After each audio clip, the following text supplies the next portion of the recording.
For my 50th birthday, my family kept telling me, just wait, something big is coming. My wife Jessica smiled every time I asked. Be patient, she said. On the day of, I came home to an empty house. No note, no call. Hours later, I saw a photo on social media. My wife, my kids, my in-laws, all at a beach resort. My son wrote, he will not even notice we are gone. LOL. I did not comment. I did not call. I just watched. 3 days later, my WhatsApp was flooded with 47 desperate messages begging me to respond. Hey everyone, before I continue this story, where are you watching from? If you are enjoying this so far, hit that like button and subscribe to hear more real-life stories like mine. Jessica and I were college sweethearts. 25 years of marriage, building a life together, brick by brick. We had 2 children, Mark 22, and in his senior year of college, and Lily 19 and just starting her freshman year. I thought we had the perfect American family, the kind you see in those framed photos at department stores. 2 years ago, I received a promotion to senior project manager at one of the most prestigious architectural firms in Boston. The salary bump allowed us to finally pay off our mortgage and start seriously saving for retirement. But the promotion came with new responsibilities, longer hours and higher expectations. My 60 to 70-hour work weeks gradually became the new normal. I would leave before dawn and return after dinner had gone cold. The seat at the head of the table collected dust. Family movie nights disappeared from our calendar. Sunday dinners became quick exchanges of schedules while staring at our phones.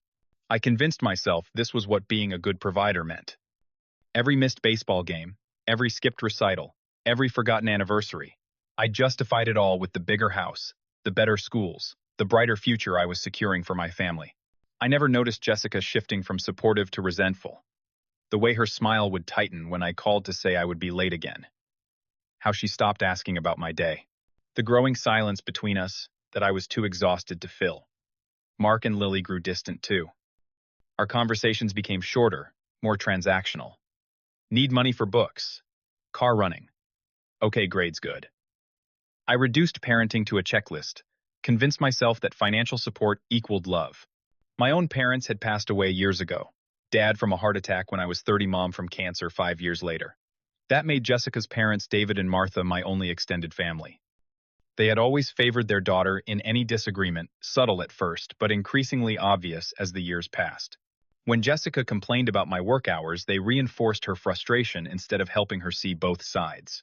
Our last family vacation had been 2 years ago, a disastrous week at a cabin where I spent most days on conference calls and most nights apologizing. We returned home more distant than before, and no one had suggested another trip since. 6 weeks before my 50th birthday, I first noticed the whispers. Jessica asked casually over breakfast if I knew where my passport was. Mark called from college more frequently, asking strangely specific questions about my favorite places I had visited. Lily suddenly took an unusual interest in my schedule, noting when important work meetings were happening. Just wait until your birthday, Jessica would say, a mysterious smile playing at her lips whenever I tried to probe for details. Something big is coming. David and Martha arrived 2 weeks early, staying in our guest room. I would walk into rooms and conversations would suddenly stop. Once I found travel brochures tucked in Jessica's drawer when looking for a pair of scissors. Another time, I overheard Mark on the phone discussing the plan with someone. 3 weeks before my birthday, Jessica asked me to request the day off work. The whole day, she insisted, and maybe the day after, too. For me, taking a personal day was practically unheard of. I had accumulated nearly 8 weeks of unused vacation time. My boss looked surprised when I requested the time off, but approved it, albeit reluctantly. I had to reschedule a major client presentation and hand off 3 ongoing projects. I bought new vacation clothes, got a haircut, started going to the gym more regularly. I was preparing for something special, convinced my family was planning an incredible surprise vacation for my milestone birthday. The browser history on our shared computer showed a luxury resort website. Jessica had been making mysterious calls to my friends. Everything pointed to a thoughtful, elaborate birthday surprise, and I felt a warm anticipation building. For once, I would be the center of attention. The night before my birthday, we had family dinner. Jessica made my favorite ribeye steak with roasted potatoes. But the conversation felt oddly disconnected. Everyone kept checking their phones, exchanging glances I could not decipher. When I tried to engage them, their responses were short, distracted. Sleep in tomorrow, Jessica suggested as we got ready for bed. I will handle breakfast. At midnight, just as my birthday began, my phone rang with an emergency call from work. A server crash had compromised files for our biggest client presentation next week. I spent the next 2 hours on the phone with IT, finally crawling into bed around 2 in the morning. Jessica was already asleep, or pretending to be. I woke up to an empty bed and the sound of hushed voices downstairs. Stretching, I allowed myself a moment of birthday excitement. 50, half a century. A milestone worth celebrating. In the kitchen, I found a brief card propped against the coffee pot. You will get what you deserve today. The house was unusually quiet. Looking outside, I saw both family cars still in the driveway. Perhaps they were preparing my surprise. Despite supposedly having the day off, I decided to head to work for a half day. The server issue from last night needed follow-up, and I could wrap up loose ends before whatever celebration my family had planned. My colleagues surprised me with cupcakes and a card everyone had signed. It was a small gesture that unexpectedly touched me.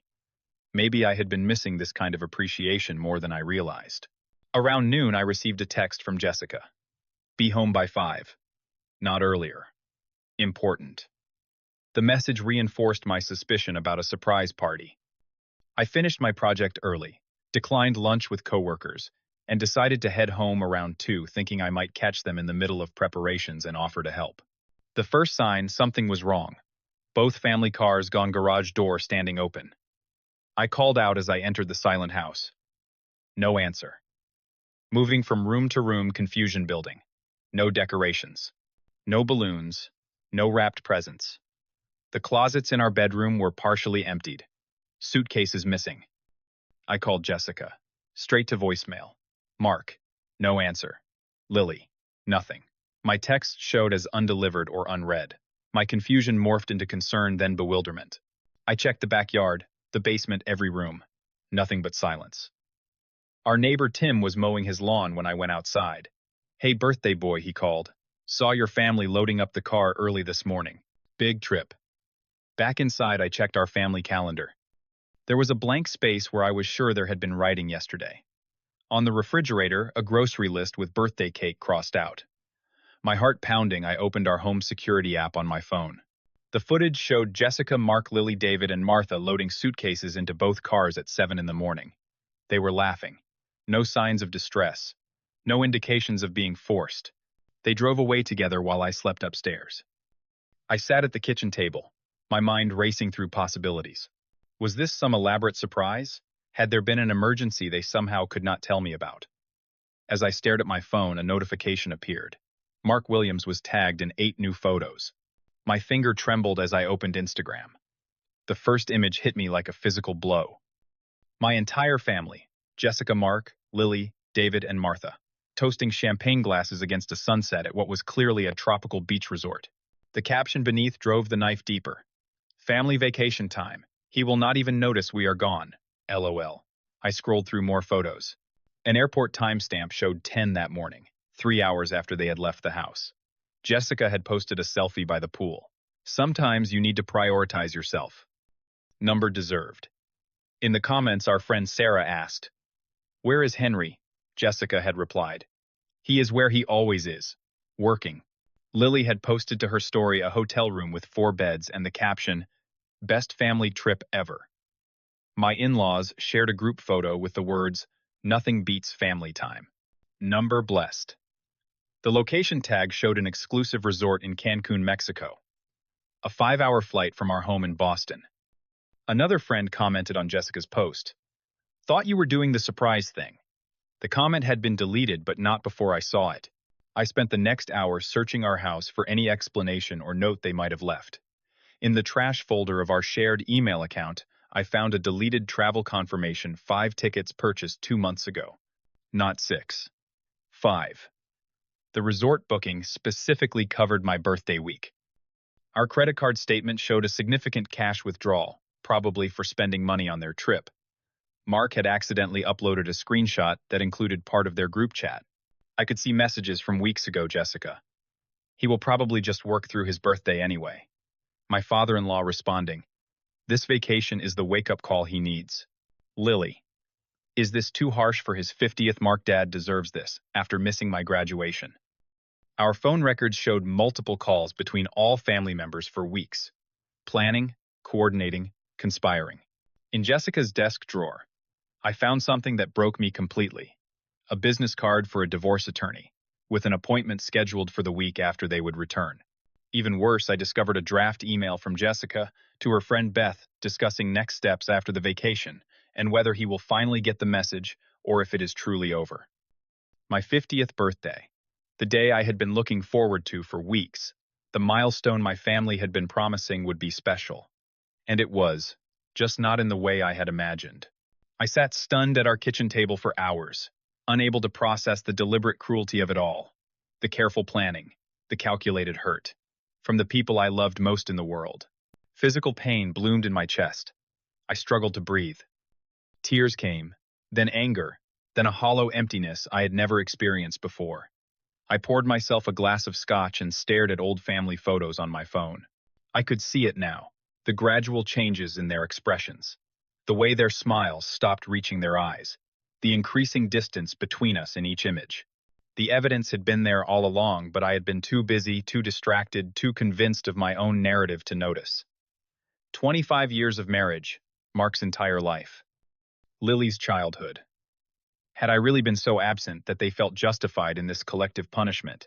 I scrolled through years of text messages, seeing the pattern with painful clarity. My constant cancellations. Their decreasing expectations. The slow death of our family connection, one missed dinner at a time. At midnight, I placed a single store-bought cupcake on a plate, stuck a candle in it, and whispered, "Happy birthday" to myself, in the dark kitchen. Morning brought new posts from Mexico. Jessica by the pool. Day 2. Paradise. Not missing home at all. Mark and Lily parasailing. My in-laws at a fancy restaurant. I made a conscious decision I would not react emotionally or publicly.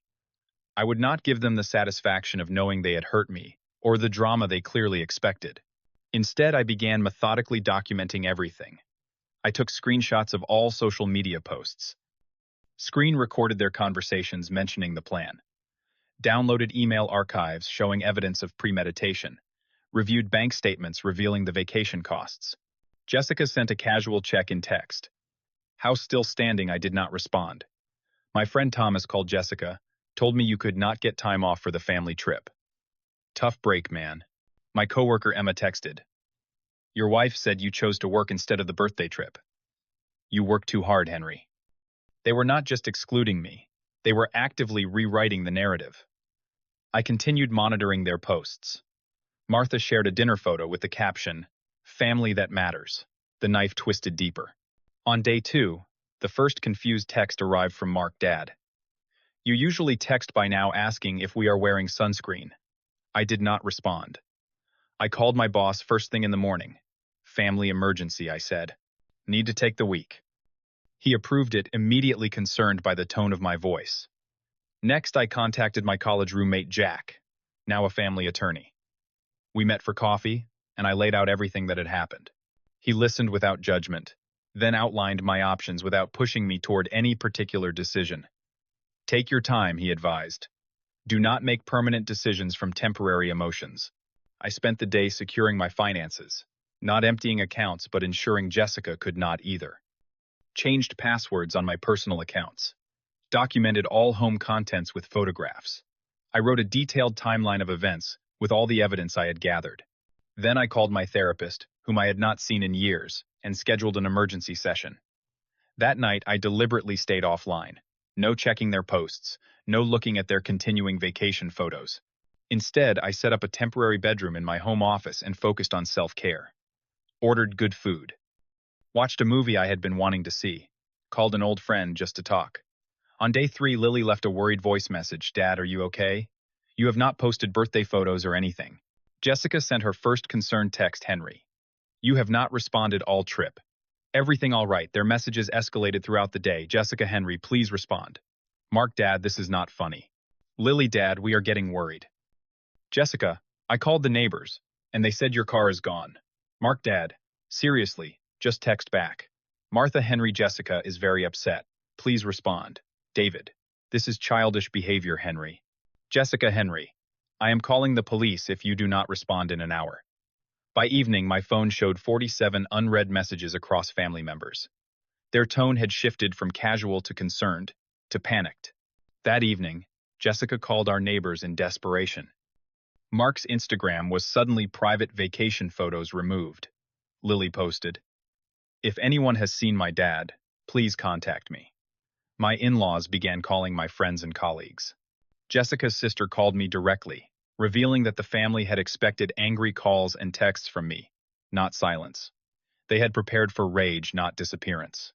I learned from my neighbor that the family had cut their vacation short, booking emergency flights home. They had arrived at midnight, rushing into the house, calling my name. But I was not there. I was staying with my friend Jack, watching from a distance.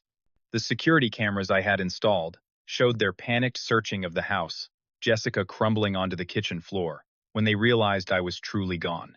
Multiple voicemails filled my phone. Jessica crying, "Henry, please, we made a terrible mistake. Just let us know you are okay. Mark, Dad, we messed up so bad. I am so sorry. Please come home. Lily, Daddy, please call us. We love you. Even my father-in-law, Henry, we went too far. Jessica is devastated. We all are." I waited until the following evening to return home. I walked in calmly, carrying a small overnight bag, to find them all gathered in the living room, eyes red from crying. Their relief at seeing me quickly turned to shame as I placed my folder of evidence on the coffee table. "Why was all I asked?" my voice steady.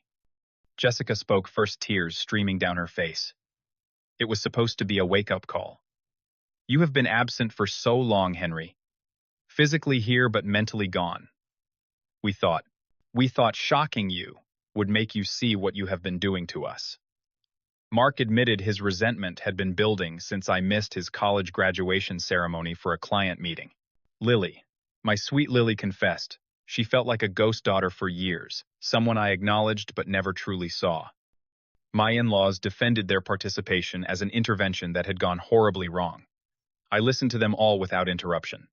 When they finished, I did not respond with the anger they expected. Instead, I told them how profoundly they had hurt me. "I worked those hours for you," I said quietly.